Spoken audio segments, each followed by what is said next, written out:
ناظرین، آج ہم اس ویڈیو میں جنات کے بارے میں کچھ اہم معلومات حاصل کریں گے کہ جنات کو غیب کا علم ہوتا ہے یا نہیں، اور جنات کی خوراک کیا ہے، اور جنات آپس میں شادیاں کرتے ہیں یا نہیں، ان کی اولاد ہوتی ہے یا نہیں، یہ بھی جانیں گے۔ اور جنات کس وقت زیادہ پھیلتے ہیں زمین پر، اس بارے میں بھی انشاءاللہ آج اس ویڈیو میں بات کریں گے۔ اس سے پہلے آپ سے گزارش ہے کہ آپ ہمارے اس چینل کو سبسکرائب کریں، لائک اور شیئر کریں تاکہ ہمارا حوصلہ افزائی ہو۔ آئیے قرآن کے ذریعے معلومات حاصل کرتے ہیں کہ جنات کو علم غیب ہوتا ہے یا نہیں۔ قرآن کی آیت کا ترجمہ سماعت کریں۔ سورۃ السبا۔ پھر جب ہم نے ان پر سلیمان علیہ السلام پر موت کا حکم بھیجا تو ان کی خبر جنات کو کسی نے نہ دی سوائے گھن کے کیڑے کے جو ان کی لاٹھی کو کھا رہا تھا۔ پس جب سلیمان علیہ السلام گر پڑے، یعنی آپ زمین پر آ گئے، اس وقت جنوں نے جان لیا کہ اگر وہ غیب داں ہوتے تو اس ذلت کے عذاب میں مبتلا نہ رہتے۔ اہل علم کا کہنا ہے کہ حضرت سلیمان علیہ السلام کے زمانے میں جنات کے بارے میں مشہور ہو گیا تھا کہ یہ غیب کی باتیں جانتے ہیں، انہیں غیب کا علم ہوتا ہے۔ اس لیے اللہ رب العزت نے حضرت سلیمان علیہ السلام کی موت کے ذریعے اس عقیدے کے فساد کو واضح کر دیا، یعنی اللہ رب العزت نے ثابت کر دیا کہ یہ عقیدہ غلط ہے، یعنی جنات کو علم غیب نہیں ہوتا۔ اگر انہیں علم غیب ہوتا تو حضرت سلیمان علیہ السلام، اس کا اجمالی بیان سماعت کریں کہ حضرت سلیمان علیہ السلام نے جنوں کو ایک کام کا حکم فرمایا، اور فرمانے کے بعد آپ کسی تخت پر بیٹھ گئے، اور اسی وقت اللہ رب العزت نے ان پر موت کو مسلط فرمایا۔ حضرت سلیمان علیہ السلام اسی وقت پردہ فرما گئے، لیکن حضرت سلیمان علیہ السلام اسی تخت پر بیٹھے ہوئے تھے، اور حضرت سلیمان علیہ السلام کے پاس ایک لاٹھی تھی۔ آپ اسی لاٹھی کو ٹیک لگا کر آپ بیٹھے ہوئے تھے، جبکہ آپ اس دنیا سے پردہ فرما چکے تھے، لیکن جنوں کو اس بات کی خبر بھی نہ ہوئی کہ حضرت سلیمان علیہ السلام اس دنیا سے پردہ کر گئے، اور جب ان کی لاٹھی کو گھن کے کیڑے نے پوری طرح سے کھا لیا تو وہ لاٹھی ٹوٹ گئی اور حضرت سلیمان علیہ السلام زمین پر آ گئے۔ تب جنوں کو پتہ چلا کہ حضرت سلیمان علیہ السلام اس دنیا سے پردہ کر گئے ہیں۔ تو اس بیان سے بھی پتہ چلتا ہے کہ جناتوں کے پاس غیب کا علم نہیں ہوتا، وہ غیب کی باتیں نہیں جانتے ہیں۔ اب آئیے ہم جناتوں کی خوراک کے بارے میں جانتے ہیں کہ ان کی خوراک کیا ہے۔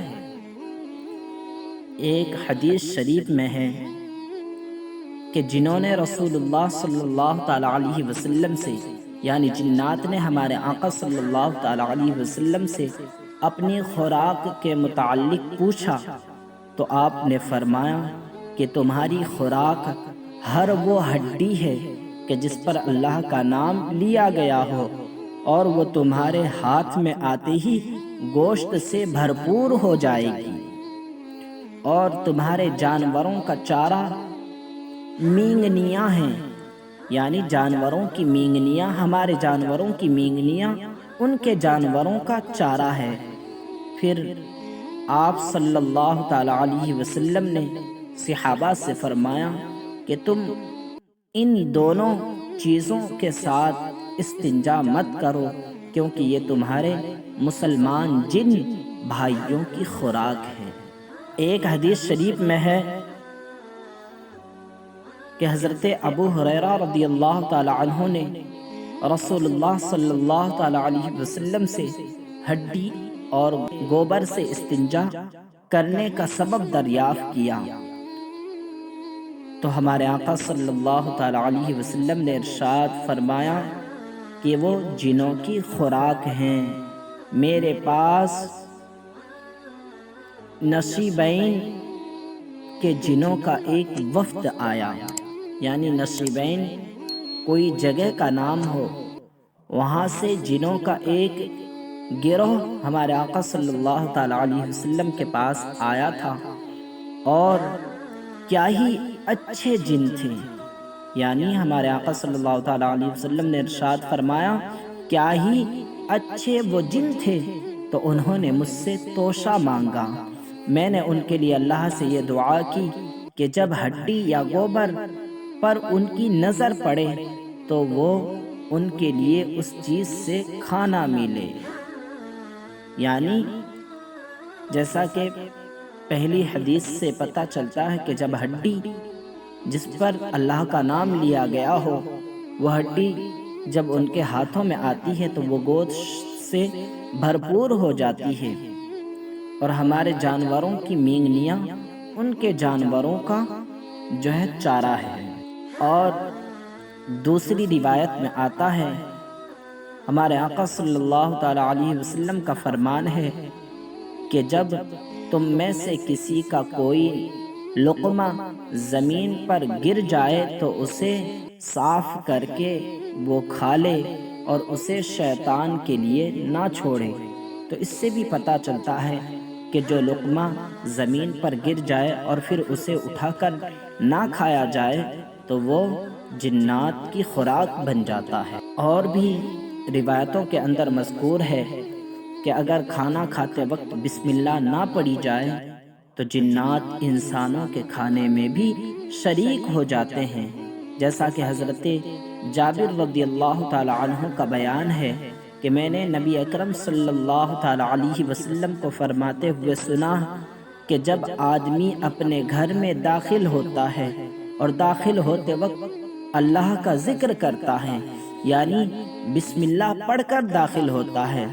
اور کھاتے وقت بھی اللہ کا ذکر کرتا ہے، یعنی بسم اللہ سے کھانا شروع کرتا ہے، تو شیطان دوسرے اپنے ساتھیوں سے کہتا ہے نہ تو تمہارے لیے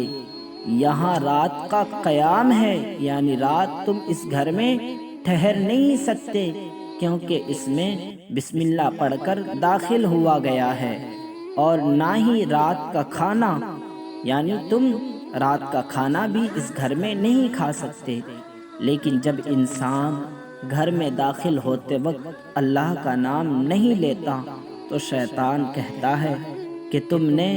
یہاں رات کا قیام پا لیا ہے، یعنی اب اس گھر میں رات کے وقت تم ٹھہر سکتے ہو۔ اور جب انسان کھاتے وقت اللہ کا نام نہیں لیتا تو شیطان کہتا ہے کہ تم نے رات کا قیام اور رات کا کھانا دونوں کو پا لیا۔ اس سے بھی پتہ چلتا ہے کہ جب ہم اللہ کا نام لے کر کھانا شروع نہیں کرتے ہیں تو اس کھانے میں جنات ہمارے شریک ہو جاتے ہیں، اور جب ہم میں سے کوئی بھی شخص گھر میں داخل ہوتے وقت بسم اللہ نہ پڑھے تو اس گھر میں شیطان یعنی جنات، شیطان، شیاطین قیام کر لیتے ہیں۔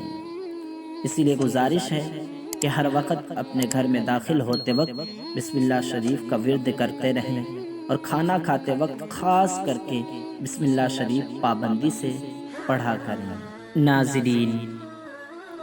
آئیے اب ہم جانتے ہیں کہ جنات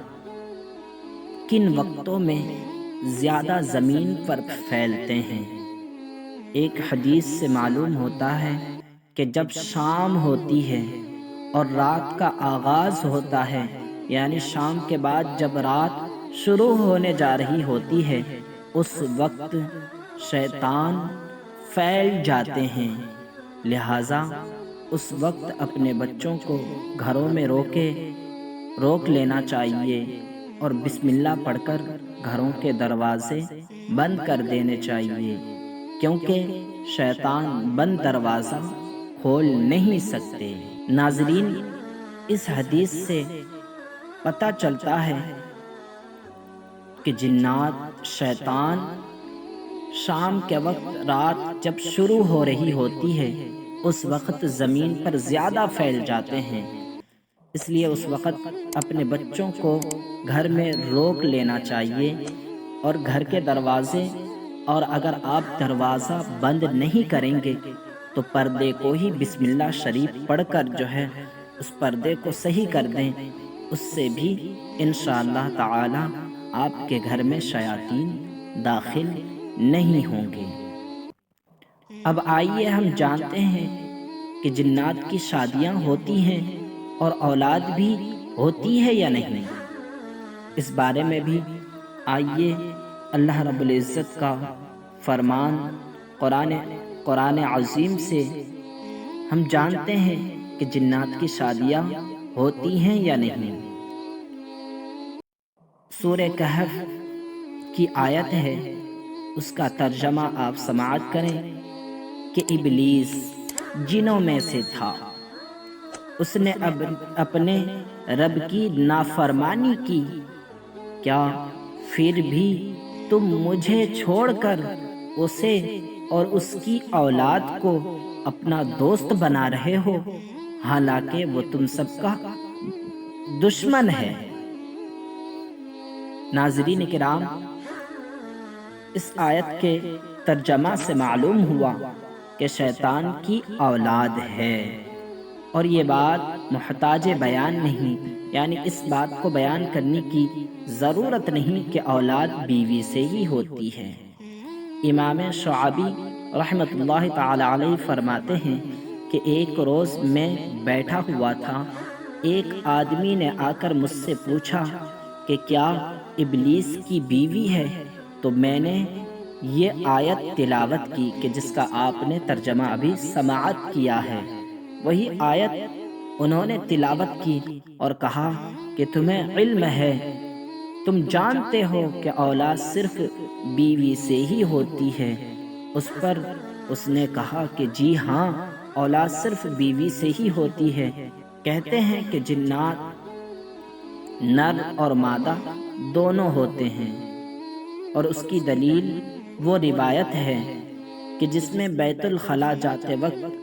یہ دعا پڑھنے کا ذکر ہے کہ اے اللہ، جس کا ترجمہ یہ ہے کہ اے اللہ، میں خبیث جنوں اور چڑیلوں سے بچاؤ کے لیے تیری پناہ میں آتا ہوں۔